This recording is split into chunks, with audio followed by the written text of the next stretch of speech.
Morning class, welcome in your business studies video.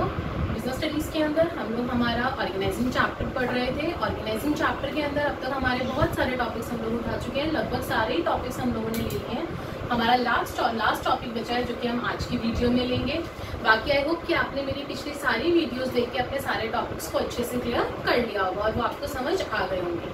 अब हम लोग आज की वीडियो में क्लास हमारा लास्ट टॉपिक उठा रहे हैं इस चैप्टर का, that is your centralisation and decentralisation. Centralisation और डिसेंट्रलाइजेशन ये होता क्या है, किस तरीके से ये इनको यूज किया जाता है, किन कंपनीज में यूज किया जाता है, डिसेंट्रलाइजेशन की इंपॉर्टेंस क्या है, ये सारी चीजें हम आज की वीडियो में देखेंगे। सो क्लास आइए सबसे पहले आप लोगों का सेंट्रलाइजेशन और डिसेंट्रलाइजेशन। सेंट्रलाइजेशन का मतलब क्या होता है? सेंट्रलाइजेशन मतलब सेंटर में सारी चीजें। ध्यान से देखिए, कंसंट्रेशन ऑफ पावर और अथॉरिटी, जो आपकी पावर और अथॉरिटी की जो कंसंट्रेशन है is in few hands, that is your top level. यानी कि वो कंपनीज, जिन कंपनीज की जो पावर और अथॉरिटी है सिर्फ टॉप लेवल के पास रहती है, वो अपने से नीचे चाहे मिडिल लेवल हो चाहे लोअर लेवल हो, वो किसी को कोई अथॉरिटी और पावर नहीं डेलीगेट करते हैं, नहीं बांटते हैं। तो जो सिर्फ अपने हाथ में, जो टॉप लेवल जो कंपनी सिर्फ अपने हाथ में पावर रखती है, वो होती है आपकी सेंट्रलाइजेशन। इसका मतलब क्या होता है? सेंट्रलाइजेशन। वहीं पे डिसेंट्रलाइजेशन का मतलब क्या होता है class? Even in systematic distribution of authority eight every level of management. जब हम हमारी अथॉरिटी को हर लेवल ऑफ मैनेजमेंट पे बांट देते हैं, थोड़ा टॉप लेवल के पास है, उसके बाद थोड़ा मिडिल लेवल के पास है और उसके पास लोअर लेवल के पास है। जब आप लोग अपनी अथॉरिटी को बांट देते हैं ना, तो वो होता है डिसेंट्रलाइजेशन। जैसे डेलीगेट है, डेलीगेट से डिसेंट्रलाइजेशन, बट इनमें भी थोड़ा बहुत फर्क होता है, वो डिफरेंस अभी हम लोग आगे देखेंगे। तो फिलहाल हम लोग डिसेंट्रलाइजेशन देख रहे हैं। इवन एंड सिस्टमेटिक डिस्ट्रीब्यूशन, एक सिस्टमेटिक तरीके से डिस्ट्रीब्यूट कर देना अपनी अथॉरिटी को हर लेवल पे मैनेजमेंट पे। Mostly companies follow mixed policy of centralisation and decentralisation. Mostly companies जो होती हैं वो दोनों पॉलिसीज को फॉलो करती हैं, सेंट्रलाइजेशन को भी और डिसेंट्रलाइजेशन को भी। ठीक है, इंपॉर्टेंट एंड कॉन्फिडेंशियल डिसीजंस किस तरीके से करती हैं क्लास? मोस्टली कंपनीज जो है दोनों डिसीजंस को, सेंट्रलाइजेशन और डिसेंट्रलाइजेशन को, दोनों पॉलिसीज को किस तरीके से फॉलो करती हैं? देखो, पहली चीज जो इंपॉर्टेंट और कॉन्फिडेंशियल डिसीजंस होते हैं ना, फॉर एग्जाम्पल आप लोगों का फाइनेंसिंग डिसीजन, फॉर एग्जाम्पल कौन सा? Financing decision. जो फाइनेंस से रिलेटेड डिसीजन होता है ना क्लास, वो सारे डिसीजंस कौन लेता है?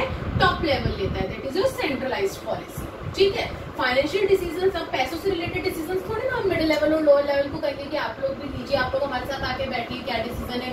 वो सारे डिसीजंस तो टॉप लेवल लेगा, तो वो चीजें आपकी सेंट्रलाइज हो जाती हैं। वहीं पे ही अगर मैं बात करूं, every decision should be taken by top level manager. इसके अंदर सारी हो गया, सेंट्रलाइजेशन के अंदर फाइनेंशियल डिसीजन सारे टॉप लेवल ने ले लिए। अब देखो, common decisions related to operation activity. Operation activity यानी कि रॉ मटेरियल खरीद के लाना है, आपका मशीनरी कौन सी चाहिए, किस टाइप की चाहिए, कौन सी टेक्नोलॉजी आपको यूज करनी है अपनी कंपनी के अंदर अपने प्रोडक्ट के लिए, ये सारे जो ऑपरेशन यानी कि जब हम लोग कोई चीज प्रोडक्शन करते हैं ना, उसके एक्टिविटी से रिलेटेड जो भी डिसीजन होते हैं वो सारे डिसेंट्रलाइज कर दिए जाते हैं, यानी कि वो सबके साथ मिडिल और लोअर लेवल को बांट दिए जाते हैं। Because it becomes very difficult for top level manager to manage everything themselves। क्योंकि ये जो है ना टॉप लेवल के लिए थोड़ी सी प्रॉब्लम वाली बात हो जाती है कि वो क्या क्या डिसीजन लेगा। अब वो ये थोड़ी ना देखेगा कि कितना रॉ मटेरियल आ रहा है, क्यों आ रहा है, कहाँ वेस्ट हुआ, कैसे हुआ, इन सब के लिए मिडिल लेवल को रखा हुआ है और लोअर लेवल भी अपनी रिस्पॉन्सिबिलिटी के हिसाब से उनको भी अथॉरिटी दे दी जाती है। तो ये था आपका सेंट्रलाइजेशन और डिसेंट्रलाइजेशन क्लास। अब डिसेंट्रलाइजेशन के कुछ फीचर्स हैं, हम लोग फीचर्स देखते हैं कि डिसेंट्रलाइजेशन के फीचर्स क्या है। सबसे पहले है आपका much more than a mere transfer of authority to lower level. Decentralisation है जो हम लोग हमारी अथॉरिटी लोअर लेवल को देते हैं ना, ट्रांसफर करते हैं, उससे थोड़ा सा ज्यादा ही हम लोग होता है डिसेंट्रलाइजेशन के अंदर, उससे ज्यादा अथॉरिटी आपकी दी जाती है।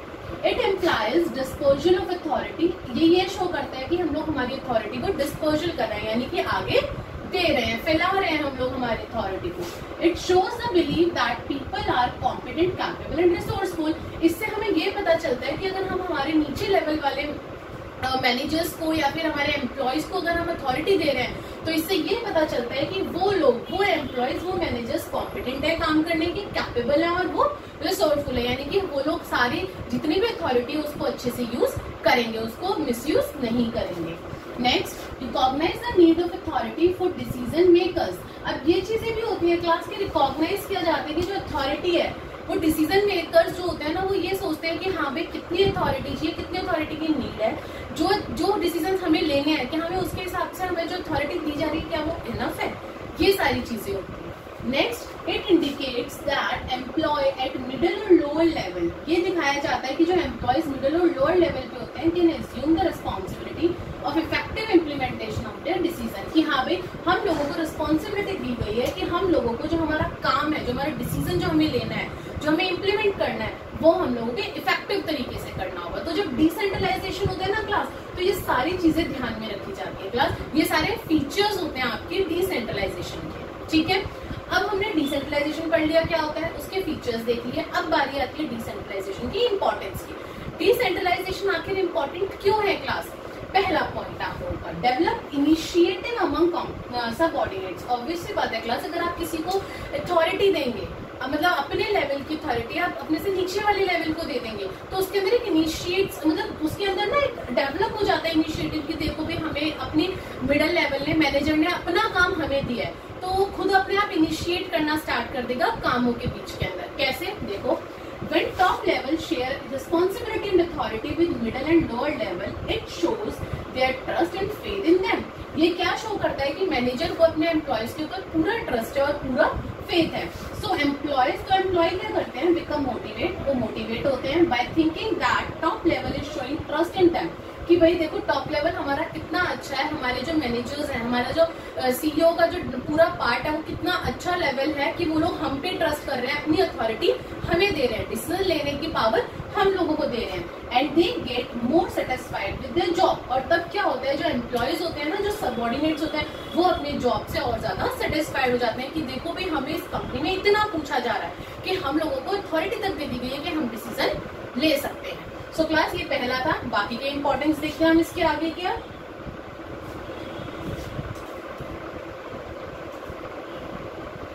यस क्लास, अब सेकंड हमारा इंपॉर्टेंस क्या कह रहा है इसका, डिसेंट्रलाइजेशन का।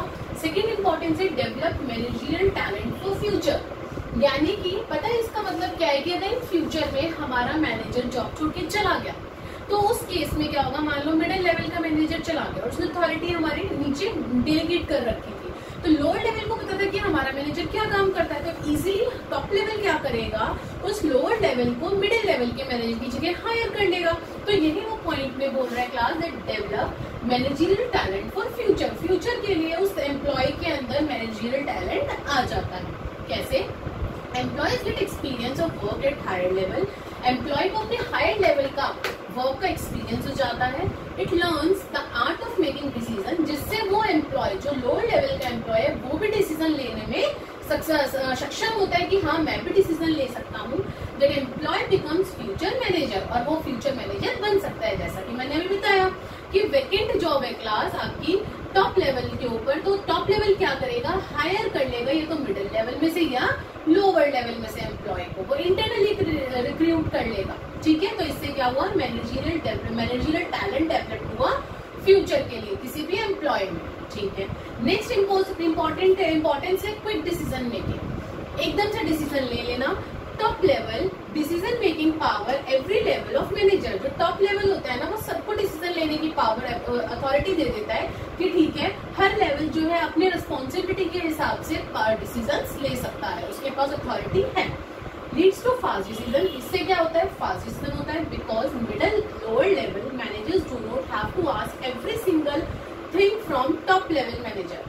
अब क्या होता है कि जरूरी नहीं है कि देखो अब छोटी छोटी चीजें, अब टॉप लेवल है वो किसी मीटिंग में है, उसको मीटिंग में पूरा दिन लग गया, वो नहीं आ पाया मीटिंग से बाहर, और वहीं पे जो हमारा लोअर और मिडिल लेवल था उन्हें रॉ मटेरियल की जरूरत थी कि उन्हें रॉ मटेरियल मंगवाना था। अब वो बार बार टॉप लेवल के पास थोड़ी ना जाएंगे, पूरा दिन निकल गया, जबकि हमें प्रोडक्शन उसी दिन करनी थी। अब हम नहीं कर पाए ना, तो टॉप लेवल ये डिसीजन लेता तो कि हाँ रॉ मटेरियल मंगवाना या नहीं मंगवाना। अब वहीं पे जब टॉप लेवल ने अथॉरिटी दे रखी है मिडिल और लोअर लेवल को, तो उन्होंने क्या करा कि उनको उसी दिन बनाना था, प्रोडक्शन उसी दिन करके देनी थी, उनके पास अथॉरिटी थी, उन्होंने रॉ मटेरियल मंगाया और प्रोडक्शन करके दे दी। तो क्या हुआ क्लास, क्विक डिसीजन मेकिंग हो गई। M I right?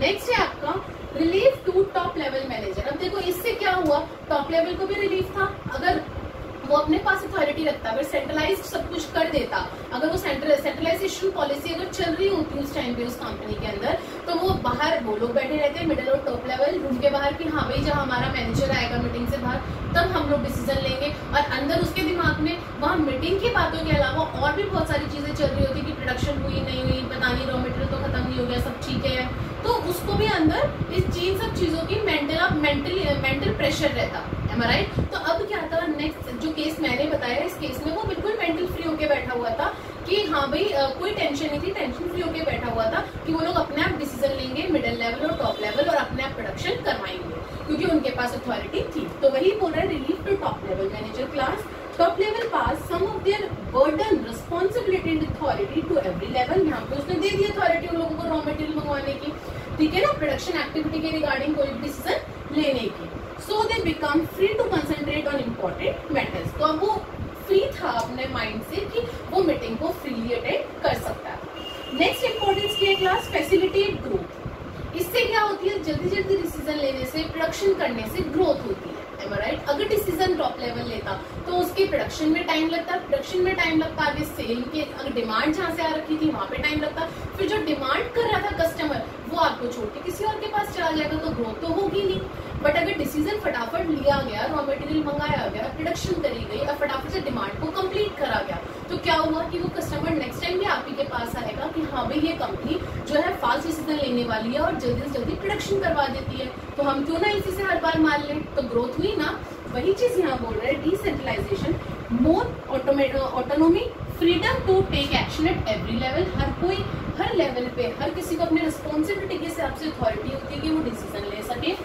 Every level department try to compete with one another to prove themselves better। हर कोई ट्राई करता है कि हाँ भाई हम लोग सही डिसीजन ले, हम लोग सही चीज करें ताकि हम लोग जो है खुद को बेटर प्रूफ कर सके। इट इंक्रीजेस, इससे क्या होता है अगर खुद को बेटर प्रूफ करा, it increases their performance quality with increase growth. इससे क्या होता है कि एक तो आपकी खुद की परफॉर्मेंस क्वालिटी जो है वो इंक्रीज होती है कि हाँ भाई देखो कितना अच्छा डिसीजन लिया, टाइमली डिसीजन लिया, विद इंक्रीज ग्रोथ, और साथ ही साथ में आपकी कंपनी की और आपकी भी ग्रोथ होती है। ठीक है, नेक्स्ट इंपॉर्टेंस है क्लास बेटर कंट्रोल। अब इससे क्या होता है, कंट्रोलिंग भी अच्छी हो जाती है। कैसे, employees take their own decisions themselves so they become personally accountable. अभी हम पढ़कर आए थे अकाउंटेबल का मतलब होता है आंसरेबल। अब जो एम्प्लॉय ने डिसीजन लिया वो उसके लिए अकाउंटेबल भी है क्लास। ऐसा नहीं है कि उसने डिसीजन ले लिया वो गलत सही कैसा भी डिसीजन ले सकता है। जो उसने डिसीजन लिया अगर उसने कुछ गलत कर दिया तो वो उसके लिए अकाउंटेबल भी है, आंसरेबल भी है कि उसने गलत डिसीजन क्यों लिया। अगर उसने अपनी अथॉरिटी का मिसयूज करा तो उसने क्यों करा। अब कांट ब्लेम अदर्स, वो अपने मैनेजर को ब्लेम नहीं कर सकता कि भाई आपने तो बोला था इसलिए मैंने करा, ऐसा नहीं होता। जब आपके पास अथॉरिटी है एम्प्लॉय के पास, वो डिसीजन ले रहा है तो अकाउंटेबल भी वही है और वो किसी और को ब्लेम नहीं कर सकता। This helps in better controlling. इससे क्या होता है हमारी कंपनी के अंदर कंट्रोलिंग जो है वो अच्छी होती है। नेक्स्ट है it promotes initiative and creativity. Obvious सी बात है क्लास, अगर आपको कोई काम दिया जाएगा आप उसके अंदर कुछ क्रिएटिविटी ढूंढोगे, कुछ नया ढूंढोगे, आपको इनिशिएट करा जा रहा है। उसी तरीके से आपकी कंपनी के अंदर है क्लास की जब एम्प्लॉयज को अथॉरिटी दे दी जाती है वो अपनी भी सोच उसके अंदर डालते हैं, अपनी क्रिएटिविटी डालने की कोशिश करते हैं। तो इससे क्या होता है कि वो एम्प्लॉयज की क्रिएटिविटी और इनिशिएटिव को इंक्रीज करता है, प्रमोट करता है। एम्प्लॉय को ऑटोनॉमी भी है, अथॉरिटी भी है, दोनों चीजें दे रखी हैं। So employ take initiative to prove themselves better that they can also perform the task of top level. वो ये कोशिश करता है कि टॉप लेवल जिस हिसाब से इस काम को करता है, इस टास्क को करता है, मैं उससे भी बेटर करने की कोशिश करूंगा। ठीक है, and make them creative by taking decision without seeking approval of top level. और वो इस तरीके की डिसीजन लेने की कोशिश करता है जो टॉप लेवल भी ना ले सके कि हाँ भाई देखो टॉप लेवल कहे, मेरा मैनेजर मुझे कहे कि हाँ भाई तुमने बहुत अच्छा काम किया, मुझसे भी अच्छा काम किया, तो वो ये कोशिश करता है यहाँ पे इनिशिएट लेने की और अपनी क्रिएटिविटी दिखाता है। लास्ट इंपॉर्टेंस क्या बोल रहे हैं class, it's improve team work. अब देखो क्लास, हम लोग चाहे कुछ भी करें, कोई भी फंक्शन पढ़े मैनेजमेंट का, कोई भी हम लोग टॉपिक उठा लें, बिजनेस के प्रिंसिपल्स याद है हम लोग पढ़कर आए थे सेकंड चैप्टर में, द प्रिंसिपल्स ऑफ मैनेजमेंट, वो हर जगह यहाँ पे अप्लाई होते हैं। अब इस इंपॉर्टेंस के अंदर वही शो कर रहा है कि आपका टीम वर्क इंप्रूव होता है। याद करिए फ्योल का हमने प्रिंसिपल पढ़ा था, Spirit the corps, class principle number 14, जिसके अंदर ये बताया गया था कि हाँ भाई टीम स्पिरिट बहुत जरूरी होती है। अगर टीम स्पिरिट है तो आपका काम बहुत अच्छा होगा, आपकी ऑर्गेनाइजेशन की ग्रोथ बहुत अच्छी होगी। सो क्लास देखिए, sharing of decision, freedom of action, integrate the employees as one team and develop team spirit among the employees. अब क्या बोल रहे हैं कि अगर आप लोग मिलजुल के काम करते हैं, एम्प्लॉयज जो है उनके पास डिसीजन लेने की फ्रीडम दे दी जाती है कि हाँ भाई आपके पास फ्रीडम ऑफ एक्शन है कि एम्प्लॉय जो है वो कोई भी डिसीजन ले सकता है अपनी रिस्पॉन्सिबिलिटी के हिसाब से। तो क्या होता है, वो सब लोग एक टीम स्पिरिट बना के अपना काम कंप्लीट करते हैं सारे एम्प्लॉयज के साथ कि हाँ भाई हम लोगों के पास डिसीजन है, हम टीम स्पिरिट बना सकते हैं और टीम स्पिरिट से हमारा काम जो है वो जल्दी से जल्दी हो। सो क्लास, अब मैंने आपको आज सेंट्रलाइजेशन पढ़ाया। सेंट्रलाइजेशन क्या होता है, जब आपके सिर्फ टॉप लेवल के हाथ में आप लोगों की पावर होती है, अथॉरिटी होती है। डिसेंट्रलाइजेशन अच्छे से बता दिया कि डिसेंट्रलाइजेशन में हम लोग क्या करते हैं, हर लेवल को क्या कर देते हैं, अथॉरिटी को बांट देते हैं, रिस्पॉन्सिबिलिटी को बांट देते हैं। फिर उसके बाद उसके फीचर्स बताए थे, उसके इंपॉर्टेंस। अब हम लोग इसके डिफरेंस देखते हैं क्लास की, सेंट्रलाइजेशन और डिसेंट्रलाइजेशन के डिफरेंस क्या है।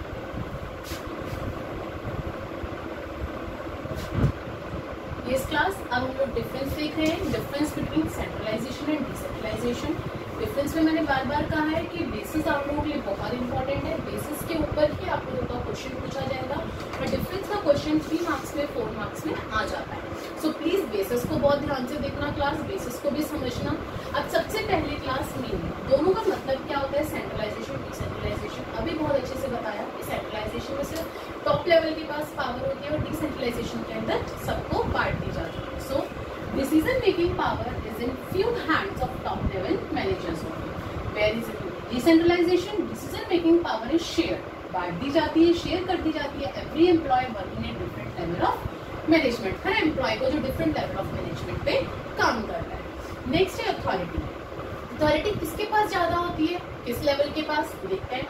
सेंट्रलाइजेशन में जब पावर ही टॉप लेवल के पास है तो मैक्सिमम अथॉरिटी भी उसी के पास होगी, और मिडिल और लोअर लेवल के पास कोई अथॉरिटी नहीं होती तो वेरी लेस अथॉरिटी, कोई पावर नहीं होती तो उनके पास अथॉरिटी भी नहीं होती है। वहीं पे डिसेंट्रलाइजेशन में सारी अथॉरिटी जो है वो सिस्टमेटिकली डिवाइड कर दी जाती है एवरी लेवल पे, एवरी एम्प्लॉय। ठीक है। थर्ड वन है सुटेबिलिटी, कहाँ पे सुटेबल है। जो छोटी छोटी ऑर्गेनाइजेशन होती है ना क्लास, सेंट्रलाइजेशन बेसिकली वहीं पे लगता है, स्मॉल स्केल ऑर्गेनाइजेशन। लेकिन जहाँ मैं बड़ी बड़ी एमएनसीज की बात करूँ, बड़ी बड़ी ऑर्गेनाइजेशन की जो लार्ज स्केल ऑर्गेनाइजेशन होती है, वहाँ पे आपका हमेशा डिसेंट्रलाइजेशन चलता है। क्योंकि अगर आपकी कंपनी को ग्रोथ करनी है क्लास, तो ग्रोथ के लिए आपको डिसेंट्रलाइज अपनी करनी पड़ती है अथॉरिटी को। अगर आप डिसेंट्रलाइज पॉलिसी यूज नहीं करते हैं तो आपकी कंपनी कभी भी ग्रोथ नहीं कर सकती है क्लास। ओके। नेक्स्ट है, लास्ट पॉइंट है आपका freedom of action. Freedom of action के अंदर क्या बोल रहे हैं, किसके पास फ्रीडम है एक्शन लेने का। सेंट्रलाइजेशन के अंदर के पास तो किसी के पास भी नहीं होता है, टॉप लेवल को छोड़ के, तो managers have less freedom of action. अब सेंट्रलाइजेशन के अंदर क्या है, मैनेजर्स के पास कम फ्रीडम होती है क्योंकि उनके पास अथॉरिटी नहीं होती, सिर्फ टॉप लेवल के पास एक्शन फ्रीडम होती है एक्शन लेने की, उनके पास अथॉरिटी होती है।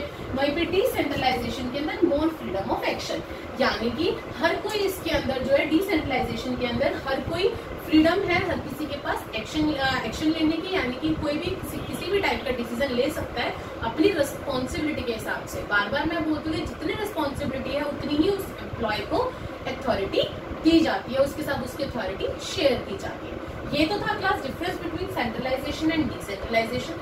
अब हम लोग हमारा अगला डिफरेंस देखते हैं क्लास।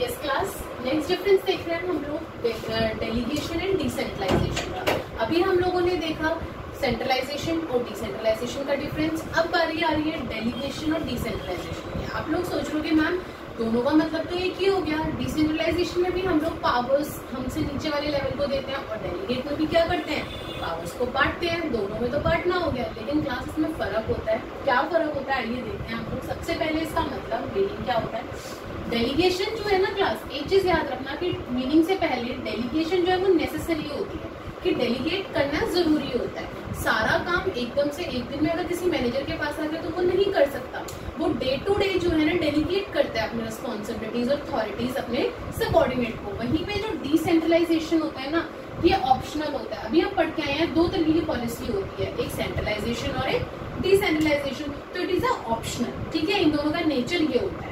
अब आते हैं इसके मीनिंग पे क्लास। पहला, transfer of responsibility and authority to subordinates. देखो ये हमारा सुपीरियर है, ये सबऑर्डिनेट है, ये ट्रांसफर कर रहा है अपनी रिस्पॉन्सिबिलिटी और अथॉरिटी को, जो कि डे टू डे करी जाती है। वहीं पे जो डिसेंट्रलाइजेशन है ना, it is a systematic distribution of power and authority eight every level of management. इसके अंदर हर एवरी लेवल ऑफ मैनेजमेंट पे पावर को डिसेंट्रलाइज कर दिया जाता है, और ये एक बार कर दिया जाता है स्टार्टिंग में कि हाँ भाई इस एम्प्लॉय के पास, इस मैनेजर के पास ये पावर है। जैसे कि मैंने यहाँ दिखाया, ये आपका टॉप लेवल है। टॉप लेवल ने क्या करा, मिडिल लेवल को अपना चारों को अपनी कुछ अथॉरिटी दे दी। उसके बाद मिडिल लेवल ने इस ए पर्सन ने इन दोनों को दी, यानी कि बी और सी को दी, डी ने ई और एफ को दी, जी ने एच और आई को दी, जे ने आई जे के और एल को दी। ठीक है, तो इस तरीके से क्या हुआ, ये आपकी डिसेंट्रलाइज होगी और ये पॉलिसी होती है क्लास। ये कभी भी ये नहीं कि day to day regular basis पे आप इसको चेंज कर सकते हैं, ऐसा नहीं होता है, इसको डिफिकल्ट होता है चेंज करना।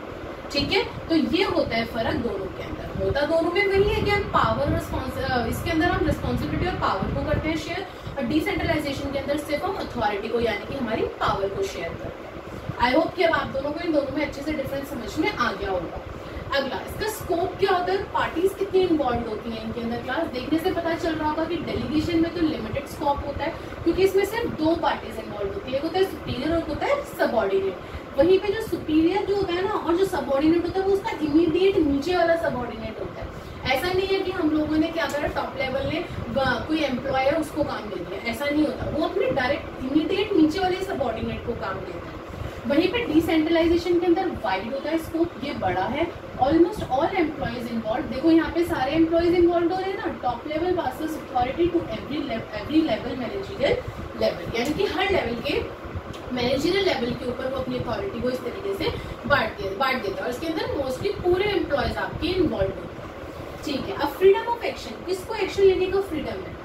अब इसके अंदर डेलीगेशन के अंदर लेस फ्रीडम होती है, क्यों, क्योंकि वो डे टू डे दे रहा है ना काम। ये तो है नहीं कि एक बार उसने दे दिया कि आप हर बार इसका डिसीजन ले सकते हो, तो लेस फ्रीडम होती है, और कॉन्टिन्यूस सुपरविजन रहता है सबऑर्डिनेट के ऊपर। ये सोचता है कि जो काम मैंने से दिया है वो टाइमली कर रहा है नहीं कर रहा है, देखो तो सही, ऐसा तो नहीं है कि वो काम नहीं कर रहा। वहीं पे डिसेंट्रलाइजेशन में इसका अपोजिट होता है कि इसके अंदर मोर फ्रीडम होती है और कोई कॉन्टिन्यूस सुपरविजन नहीं होता, लेकिन हाँ पीरियोडिकली अप्रेजल्स जरूर होते हैं कि हाँ भाई चेक किया जाता है 2 महीने में, 4 महीने में, 6 महीने में, कि भाई जो हमने अथॉरिटी, टॉप लेवल एक चेक जरूर करता है, जो अथॉरिटी हमने दी है क्या वो अथॉरिटी को यूज करते हुए मैनेजर्स और एम्प्लॉय काम टाइमली कर रहे हैं या नहीं कर रहे हैं। ठीक है, आगे बढ़ते हैं। सिग्निफिकेंस स्टेटस क्या है इन लोगों का क्लास। देखो जो आपका डेलीगेशन है, अभी मैं ऊपर बता रही थी कि ये डे टू डे होता है, ये रूटीन फंक्शन है।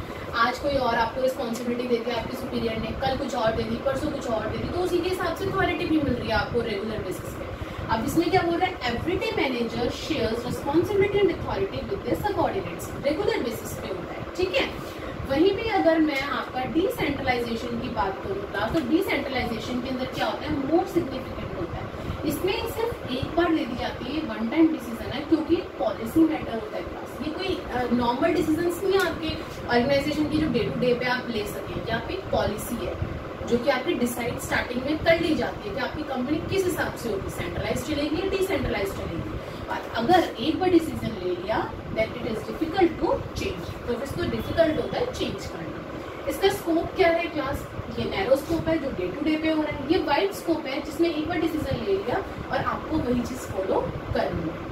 नेक्स्ट, रिस्पॉन्सिबिलिटीज, किसके पास कितनी रिस्पॉन्सिबिलिटी होती है, किसके अंदर, डेलीगेशन के अंदर रिस्पॉन्सिबिलिटी हर मैनेजर की होती है, क्योंकि मैनेजर जो है ना वो अपने सबऑर्डिनेट से काम करवा रहा है, तो रिस्पॉन्सिबिलिटी मैनेजर की। अकाउंटेबल कौन हुआ, मैनेजर हुआ। वहीं भी डिसेंट्रलाइजेशन के अंदर रिस्पॉन्सिबिलिटी टॉप लेवल की होती है, क्यों, क्योंकि यहाँ पे जो टॉप लेवल है ना वो सबको डेलीगेट कर रहा है अथॉरिटीज, तो यहाँ पे किसकी हुई, टॉप लेवल की हुई, और आपका डेलीगेशन में किसकी हुई, मैनेजर की रिस्पॉन्सिबिलिटी। नेक्स्ट है पर्पस, किसका क्या पर्पस है, डेलीगेशन क्यों करा जाता है class, to reduce the burden of manager, ताकि ये मान लो इसको 10 वर्क मिले हुए हैं आज के दिन के, कि आपको ये 10 काम है ये पूरे करने, उसमें से इसने क्या करा कि 2 काम अपने एक सबऑर्डिनेट को दे दिए कि भाई मैं अपने काम निपटा रहा हूँ, इसलिए ये 2 काम है ये तुम निपटाओ, और इससे रिलेटेड तुम्हारे पास अथॉरिटी भी है। तो क्या हुआ, इसके सर से कुछ बर्डन कम हुआ ना, तो वही बोल रहा है to reduce the burden of manager. वहीं पे डिसेंट्रलाइजेशन का क्या पर्पस होता है class, increase role of subordinate and giving them autonomy, यानी कि हम लोग हमारे सबऑर्डिनेट्स को थोड़ी सी जो है ना क्या कहते हैं छूट दें, ऑटोनॉमी दें कि हाँ भाई वो ये काम कर सकते हैं, वो डिसीजन किसी भी उसके रिगार्डिंग, जैसे कि फॉर एग्जांपल प्रोडक्शन के रिगार्डिंग या फिर परचेज के रिगार्डिंग, सेल्स के रिगार्डिंग ले सके। ऐसा नहीं है कि हर कोई भी छोटी सी बात पे ऊपर पहुंच गए कि हाँ भाई बता दो हमें क्या करना है, हाँ भाई बता दो हमें क्या करना है, ऐसा ना हो, ठीक है। इसलिए लास्ट है grant of authority. Grant of authority यानी कि अथॉरिटी कैसे दी जाती है? Authority is granted by immediate subordinate.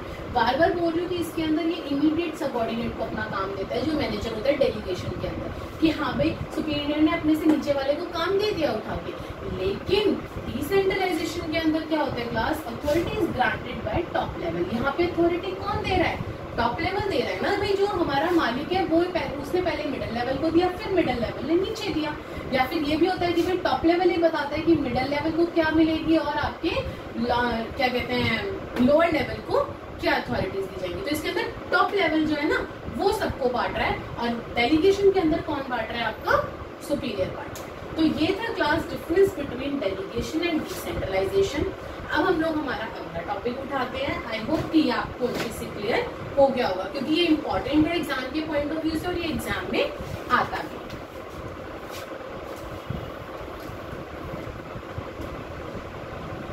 Yes class, अभी हम लोगों ने हमारा डिफरेंस देखा डेलीगेशन और डिसेंट्रलाइजेशन के बीच में।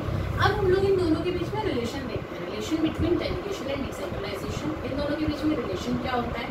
सो क्लास प्लीज ध्यान से सुनिएगा, इन दोनों का रिलेशन बहुत माइनर से दोनों के बीच में डिफरेंस मैंने बताया आप लोगों को कि यहाँ पे डिफरेंस क्या था, अब वहीं पे इनके रिलेशन की बात होती है। So class decentralisation is extension of delegation. जितनी ज्यादा डेलीगेशन होगी उन सबको मिला के डिसेंट्रलाइजेशन होता है। पहले मैं आपको इस डायग्राम के थ्रू बताती हूँ, फिर हम लोग इसकी एक्सप्लेनेशन पढ़ते हैं। फॉर एग्जाम्पल सबसे ऊपर डायरेक्टर है, डायरेक्टर के बाद प्रोडक्शन हेड है, देन उसके बाद प्रोडक्शन मैनेजर है, देन सुपरवाइजर है, फोरमैन है, मशीन ऑपरेटर है। ये आप लोगों की सीरीज दे रखी है काम, ठीक है।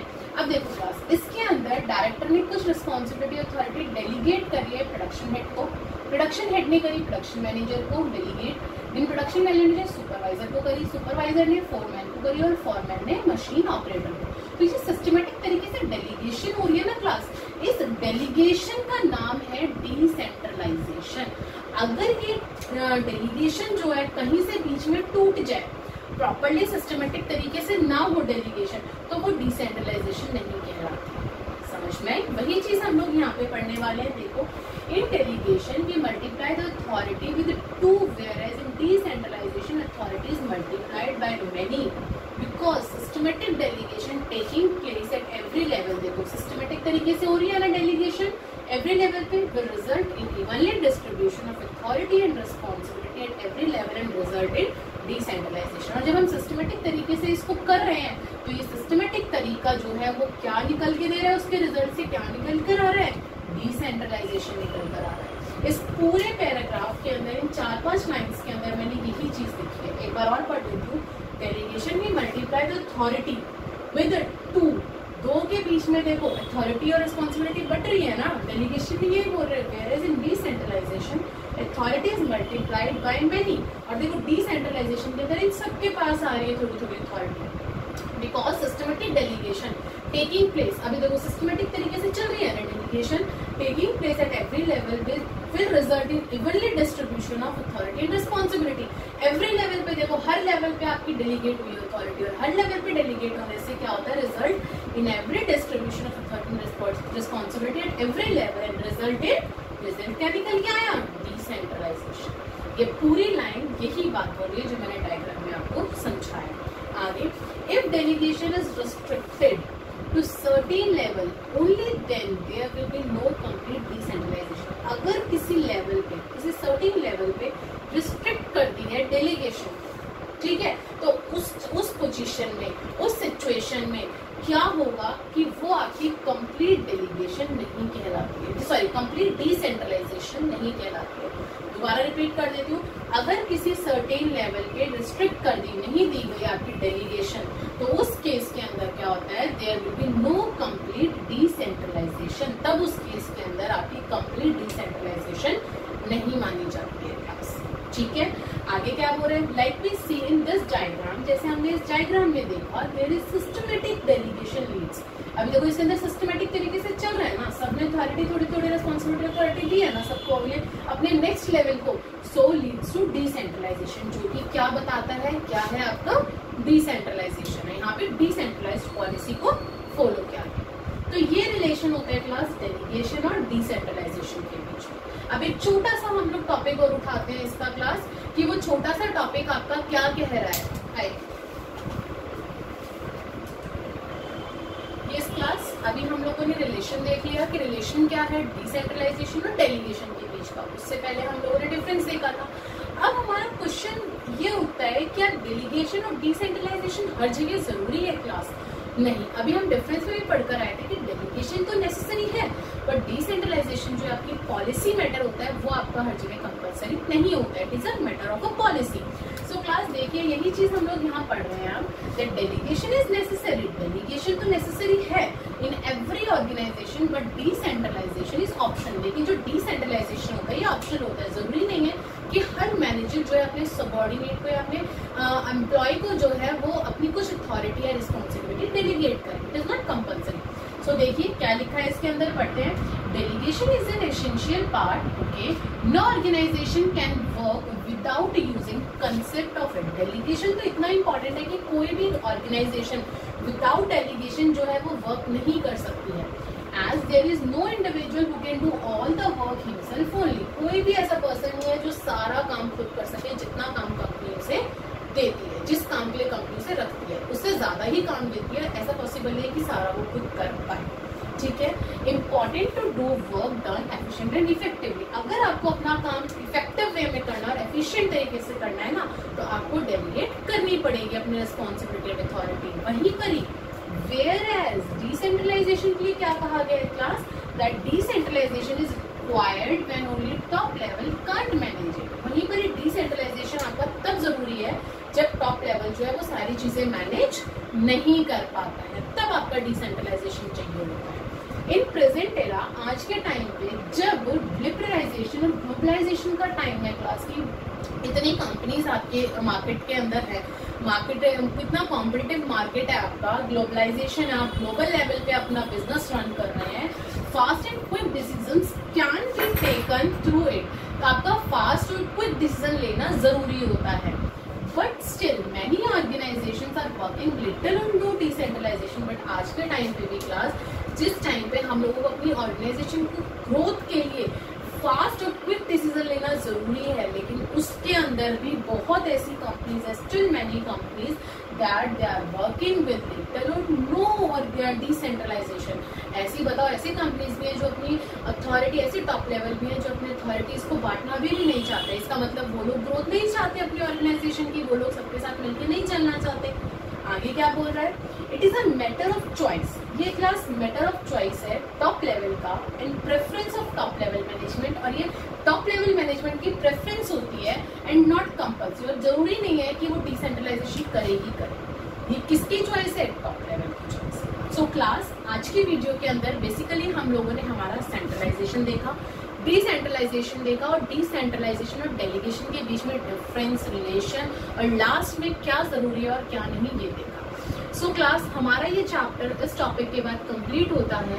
इस चैप्टर के अंदर मैंने आपको बहुत अच्छे से सारी चीजें एक्सप्लेन करी हैं। ऑर्गेनाइजिंग क्या होता है, ऑर्गेनाइजेशन स्ट्रक्चर दो तरीके के होते हैं, functional and divisional. Organising process क्या है आप लोगों का, फॉर्मल इनफॉर्मल ऑर्गेनाइजेशन हो गया। अब लास्ट में हम लोगों ने पढ़ा सेंट्रलाइजेशन एंड डिसेंट्रलाइजेशन क्या होता है। सो क्लास, आई होप कि ये सारी टर्म्स आपको अच्छे से क्लियर हो गई होंगी, क्योंकि अब हम लोग नेक्स्ट वीडियो के अंदर हमारी थर्ड मैनेजमेंट के थर्ड उस पे जा रहे हैं, फंक्शन पे, दैट इज योर स्टाफिंग।